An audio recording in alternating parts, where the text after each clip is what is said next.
Hello and welcome to the new lecture. आज की इस वीडियो में हम बात करेंगे रेजिस्टेंस की। रेजिस्टेंस का टॉपिक हमारा रह गया था पिछली क्लास में। हमने ओम्स लॉ पढ़ा था और जाना था कि ओम्स लॉ का रियल लाइफ एप्लीकेशन क्या है। और आज की इस वीडियो में जानेंगे ये रेजिस्टेंस जो आपको हर क्वेश्चन में इलेक्ट्रिसिटी के मिलता है, इसका क्या सिग्निफिकेंस है। और सबसे ज़्यादा इंपॉर्टेंट, जिसमें सबसे ज़्यादा गलतियाँ होती हैं, कि रेजिस्टेंस डिपेंड किन किन फैक्टर पे करता है।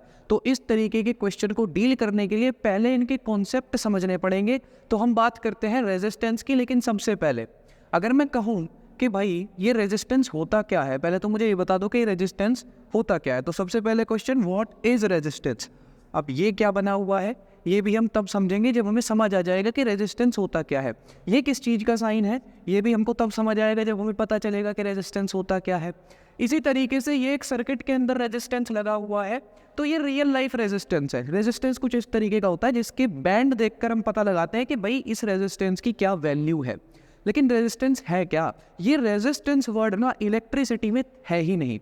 रेजिस्टेंस का एक्चुअल मतलब होता है किसी भी चीज़ को रोकना, रुकावट कहते हैं रेजिस्टेंस को। मैंने कहा यहाँ पर ये रेजिस्टेंस क्यों आया है फिर, तो अब समझेंगे ध्यान से कि ये रेजिस्टेंस यहाँ आया क्यों है। ठीक है, तो सबसे पहले resistance, the electrical resistance of a circuit is the ratio between the voltage and current.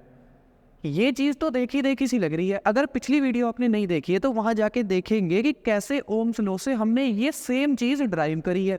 मैंने कहा कैसे, तो मैंने बताया था V is equals to I R. ये हमने पिछली वीडियो में देखा था ओम्स लॉ की। यहाँ से अगर मैं कहूँ R is equals to V upon I, तो क्या ये गलत नहीं होगा? ये गलत नहीं है। क्यों नहीं है? क्योंकि भाई V अपॉन आई को करोगे तभी तो आ रहा आया। यहाँ से देखो ना, इसको सॉल्व करके 9th क्लास 8th क्लास से पढ़ के आए हो किस तरीके से सॉल्व करते हैं।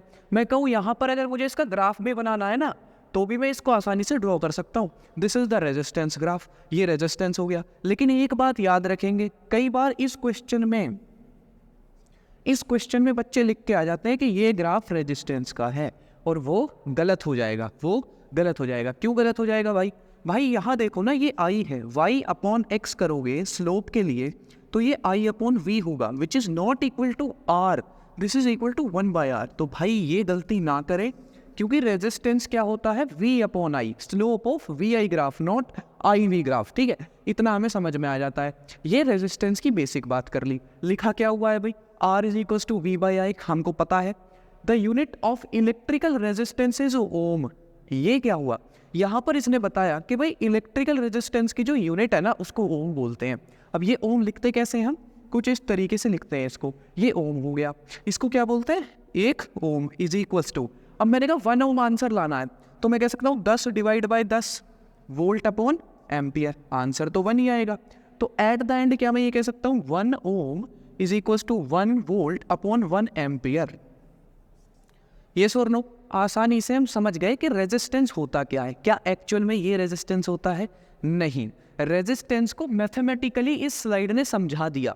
रेजिस्टेंस का सिग्निफिकेंस अभी भी नहीं बताया कि रेजिस्टेंस लगा क्यों रहे हैं भाई, ये तो मैथमेटिकली हो गया रेजिस्टेंस। अब समझेंगे एक्चुअल में रेजिस्टेंस कहते किसे हैं। इस स्लाइड को देखो और मैं तुम्हें गारंटी दे रहा हूँ, इस स्लाइड के बाद तुम्हें रेजिस्टेंस समझने में कोई दिक्कत नहीं आएगी। यहाँ जो मैंने एनालॉजी ली है, ये एनालॉजी तुम्हें जिंदगी भर याद रहेगी रेजिस्टेंस की। अब ध्यान से सुनो, electric charge flow easily through some materials. इसका क्या मतलब है? इसका मतलब है कि भाई मेरे पास एक मटेरियल है, ठीक है, ये मेरे पास एक मटेरियल है, इसमें कुछ इलेक्ट्रिक चार्ज जो है ना वो फ्लो कर रहे हैं। बहुत बढ़िया बात है, कुछ मटेरियल में इजीली फ्लो कर सकते हैं, ये सही हो गया। ठीक है, the electrical resistance measure how much the flow of this electric charge is restricted. This word is important. इसका क्या मतलब है भाई? मैंने कहा अगर ये फ्लो इजीली कर रहे हैं, तो इलेक्ट्रिक चार्ज अगर इजीली फ्लो कर रहा है तो रेजिस्टेंस क्या चाहता है, ये इलेक्ट्रिक चार्ज फ्लो नहीं होना चाहिए। ये चाहता है कौन? रेजिस्टेंस। मैंने स्टार्टिंग में क्या बताया था, रेजिस्टेंस क्या होता है भाई, ओपोज करता है। किसको ओपोज करता है? किसी भी चीज को रोकने को हम क्या कहते हैं, रेजिस्टेंस। इलेक्ट्रिकल रेजिस्टेंस जो इलेक्ट्रिकल चार्ज को ओपोज करे। तो इसका क्या मतलब है, यहाँ पर चार्ज जो चार्ज को रोक देता हो, ओपोज कर देता हो, उसी को क्या बोलते हैं हम, इलेक्ट्रिकल रेजिस्टेंस। रिस्ट्रिक्ट करना, इतना तो समझ आ गया। क्या इतना काफ़ी है हमें समझने के लिए? नहीं।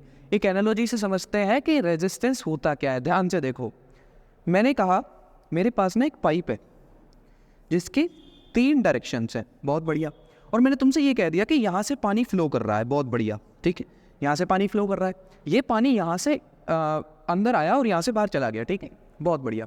अब मैं एक सिचुएशन दूसरी इमेजिन करता हूँ कि मान लो इधर से पानी आया, इधर से चला गया, लेकिन अगर मैंने इस ऊपर वाले, एक मिनट, लेकिन अगर मैंने इस ऊपर वाली ओपनिंग पर, व्हाट हैपेंड, लेकिन अगर मैंने इस ऊपर वाली ओपनिंग पर क्या कर दिया, एक टैप लगा दी, एक टैप लगा दी, अब क्या होगा?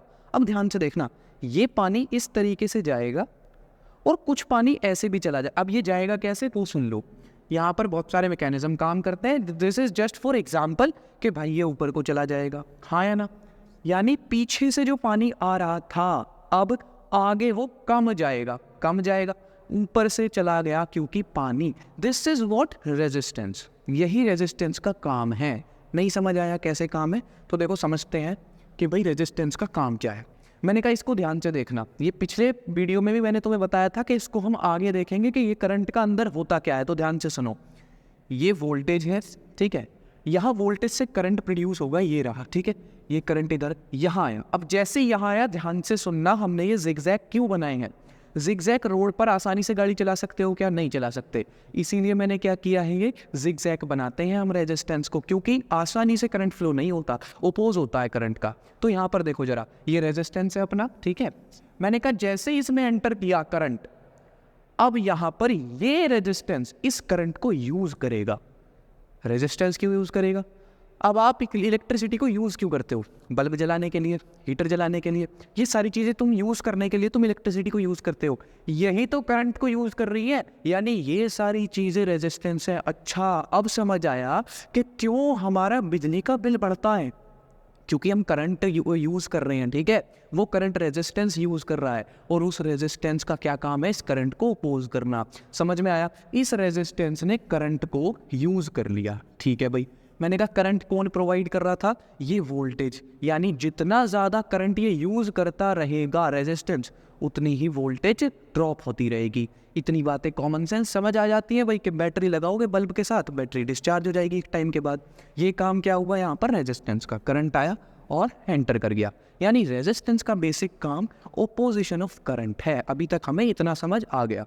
और तुम्हें ना, जब भी रेजिस्टेंस में तुम अटक जाओ, तुम्हें रेजिस्टेंस को, ओपोजिशन और करंट को पानी मानना है कि भाई पानी बह रहा है, बीच में मैंने ओपोजिशन लगा दिया, क्या बिहेव करेगा। अभी मैं आगे समझाऊंगा सेम पानी वाली एनालॉजी के साथ कि कैसे रेजिस्टेंस बिहेव करता है। इस ग्राफ को तो जैसा कि मैंने तुमसे बताया, ये ग्राफ इंपॉर्टेंट है, ये वाला ग्राफ इंपॉर्टेंट है, ठीक है। ये ग्राफ क्वेश्चन में पूछा जाता है कि भाई वी आई ग्राफ की स्लोप क्या देती है। अरे आप तो समझ आ गया ना कि भाई वी आई ग्राफ क्या देता है? रेजिस्टेंस देता है एज अ स्लोप।